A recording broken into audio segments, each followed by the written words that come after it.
Sometimes you're just hungry for a good book.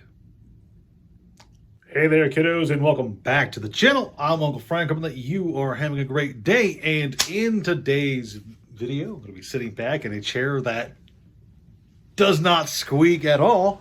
Relax and have a little conversation with all of you guys about books, reading. It is quite the passion of mine. I do have not a gargantuan collection of books, but I do like to read, particularly fantasy stories. I'm absolutely in love with a large plethora of different fantasy franchises, actually, if I'm being honest. But books are only part of it, because yes, I do love Conan, I do love all of Red Sonja. I read through a bunch of Magic the Gathering books, like Lorwyn's pretty good. Let's see, I've got Lorwyn, I've got uh, Testamentals, pretty awful. Got some good stuff, got some bad stuff. There's a lot of good books out there, not just for Magic the Gathering or Conan or what's a good, I don't know. You ever read this? This is a weird one. This is an old one. I think I got this at like a Scholastic fair at some point when I was younger. But I am getting off track. So today I want to talk about the value of physical media. You see, all these books are nice and reading them is great. But what's even nicer is the fact that I own them. I physically own them. These are my books.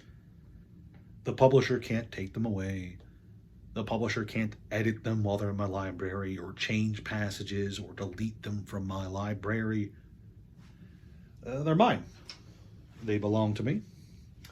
And as long as, let's put you back there, as long as I want to keep them, I have access to them. And in an age where things are increasingly becoming digitized, and as more and more products and services become subscription based, I think it's very important that we, as a collective, tend towards more physical things that we actually own whenever feasible.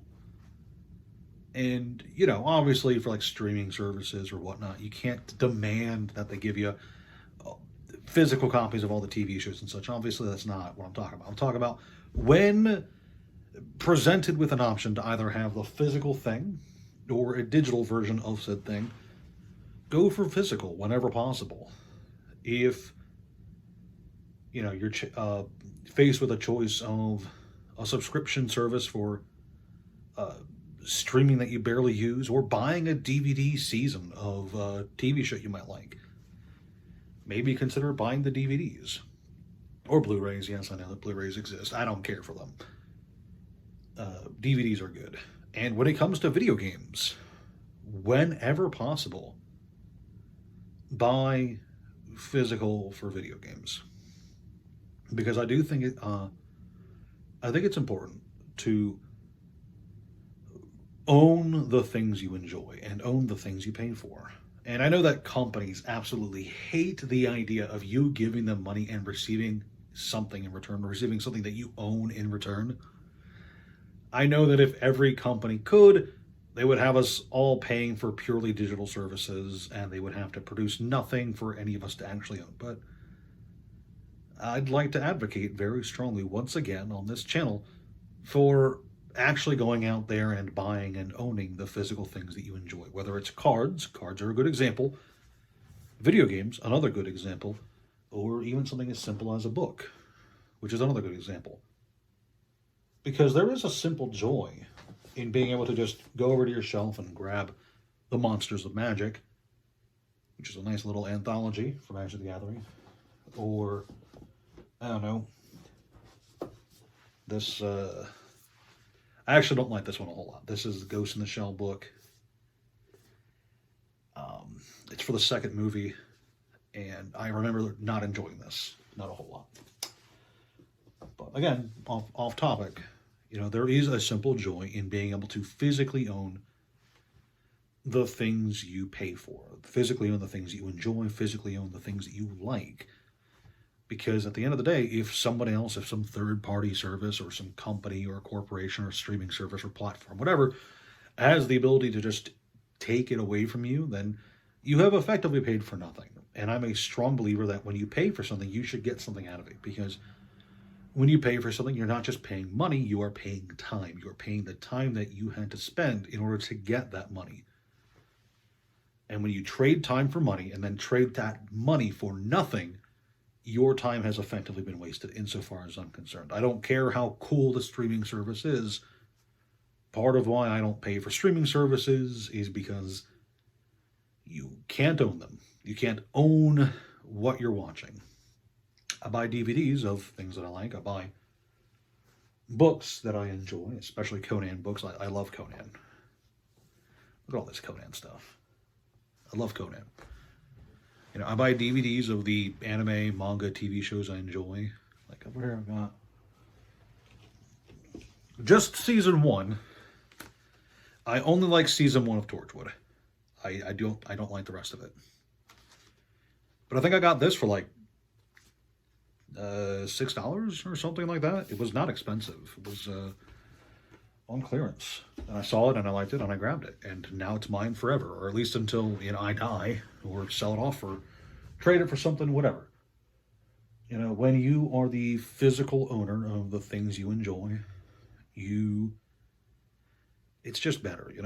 It's better not having to ever worry about someone changing something.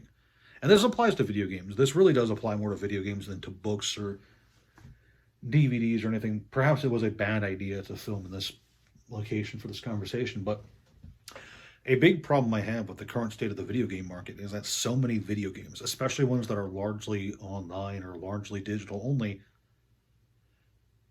there is so little control that you, the consumer, have over what your gaming experience really is. The companies behind the games, the devs, the developers, the publishers, and even the platform those games are distributed on, they have a lot of control, and you, as the consumer, have very little.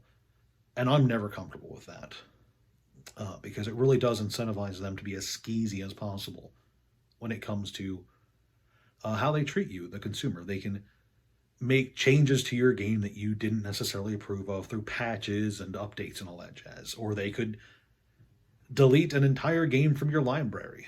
Actually, let me talk about that for a bit. So there was a Ghost in the Shell team shooter game that came out a few years ago.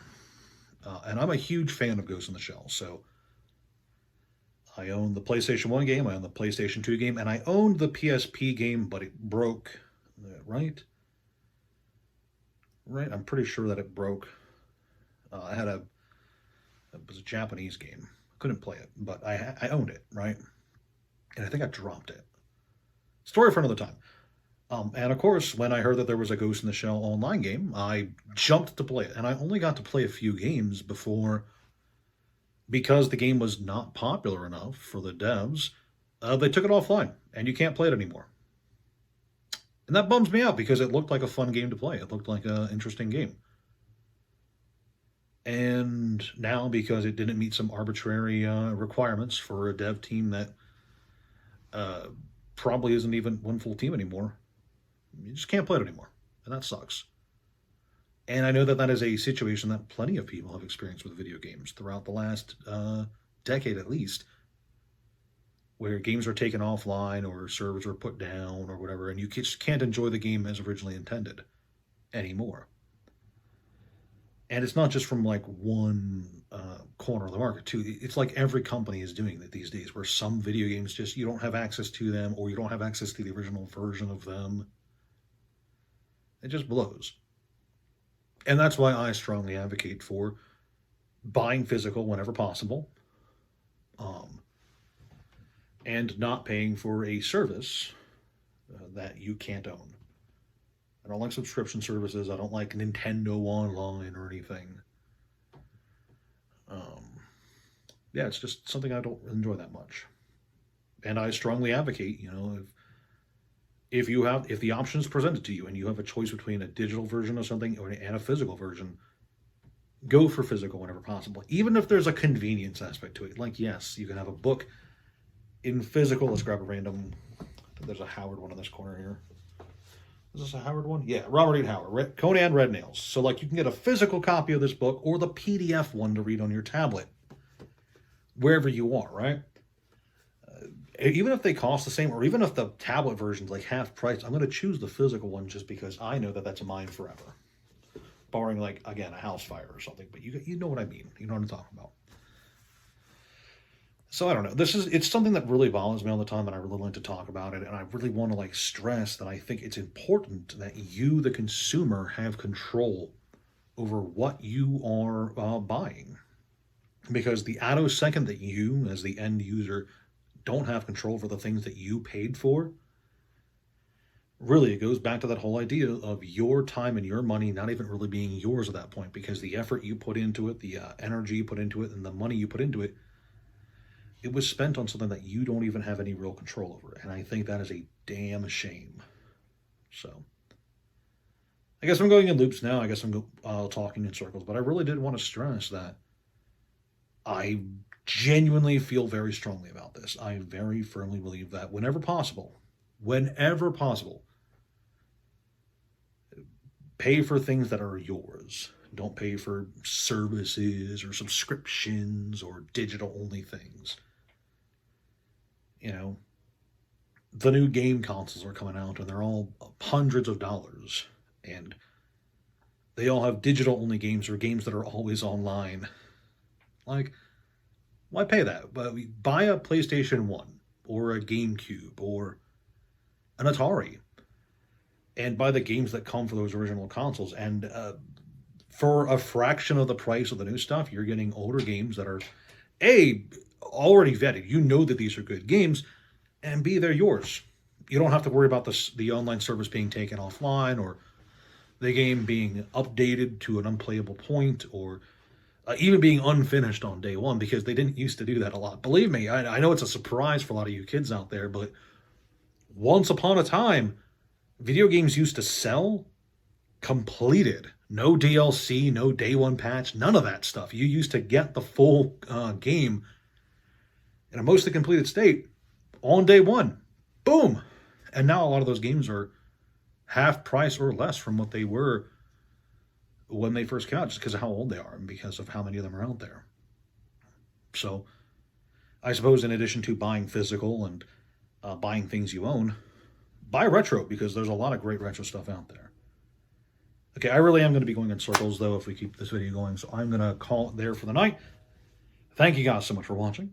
Please like, share, subscribe, all that jazz. Leave a comment down below if you agree with me, disagree with me, whatever. You guys know that I enjoy just chatting with you. And speaking of chatting with you, head over to Discord. We do have a Discord server where I discuss just about anything, really. But that's really all I got. Thank you so much for watching. I'll see you next time.